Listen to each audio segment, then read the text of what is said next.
3x जमा 5y 8y, 5y जमा 3y 8y, 9 और 7 16। 8 से तकसीम करने पर 8 एक 8, 8 एक 8, 8 2 16। x जमा y बराबर 2। तफरीक करने के लिए x की बड़ी रकम पहले उतारिए। 5x में 3x गया 2, 3y में से 5y गया -2y, 7 में से 9 गया -2। मसावत 2 से तकसीम हो रही है।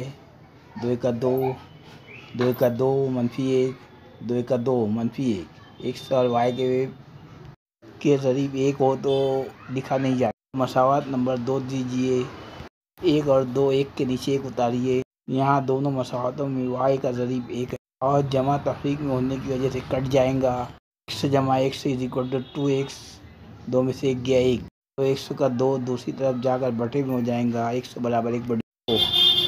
x बराबर 1/2 फर्स्ट मसावत में रखने पर 1/2 जमा y बराबर 2, 1/2 दूसरी तरफ जाकर मनफी हो जाएंगे। y बराबर 2 - 1/2, y बराबर 2 2 4 में से 1 गया 3, 3/2।